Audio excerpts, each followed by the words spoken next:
قربانی کے مسائل میں ایک اب یہ آتا ہے کہ قربانی کس وقت کرنی ہے، وقت قربانی کا کیا ہے۔ اس حوالے سے بہت ساری ایسی احادیث ہیں جس کے اندر آپ صلی اللہ علیہ وسلم نے فرمایا کہ جس شخص نے نماز پڑھنے سے پہلے، یعنی عید کی نماز پڑھنے سے پہلے قربانی کر لی ہے، وہ اس کی قربانی نہیں ہے، اور اس کو چاہیے کہ وہ اپنی قربانی دہرائے، یعنی دوبارہ کرے۔ اور اس حوالے سے کئی احادیث ہیں، اور ایک حدیث کے اندر ایک صحابی فرماتے ہیں کہ من ذبح بعد الصلاۃ، کہ جس شخص نے نماز کے بعد ذبح کیا ہے، فقد تم نسکہ، تو اس کی قربانی مکمل ہو گئی ہے، وَأَصَابَ سُنَّةَ الْمُسْلِمِينَ، اور وہ مسلمانوں کی سنت کو پہنچا ہے۔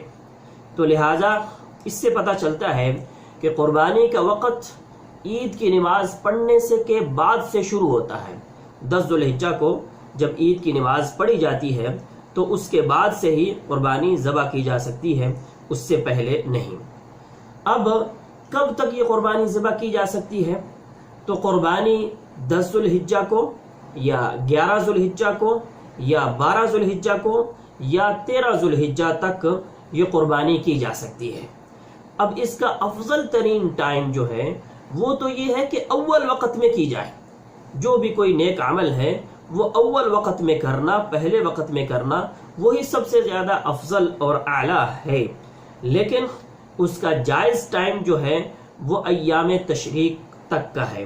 اللہ رب العزت قرآن کریم کے اندر فرماتے ہیں وَيَذْكُرُ اسْمَ اللَّهِ فِي أَيَّامٍ مَعْلُومَاتٍ۔ یہاں عبداللہ ابن عباس رضی اللہ تعالی عنہما سے روایت ہے کہ وہ فرماتے ہیں کہ یہ ایام معلومات سے مراد جو ہے وہ ایام تشریق کے آخری ٹائم تک ہے، اور ایام تشریق جو ہے وہ 13 ذو الحجہ کے سورج غروب ہونے تک ہے۔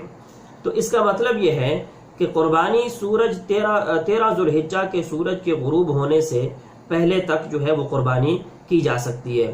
قربانی رات میں کریں، دن میں کریں، اس میں کوئی مسئلہ نہیں ہے، لیکن اس ٹائم کے اندر اندر جو ہے وہ قربانی ہونی چاہیے۔ اور اسی طرح سے ایک حدیث بھی آتی ہے جس کے اندر یہ الفاظ آئے ہیں کہ ایام تشریق جو ہیں وہ ذبح کے دن ہیں، یعنی ان کے اندر ذبح کیا جا سکتا ہے۔ لہٰذا قربانی کا وقت عید کی نماز پڑھنے سے لے کر کے 13 ذو الحجہ کے سورج کے غروب ہونے تک جو ہے وہ اس کا وقت ہے۔ اس کے درمیان کسی وقت بھی قربانی کی جا سکتی ہے۔ افضل ترین قربانی یہ ہے کہ اول وقت میں اس کو کیا جائے۔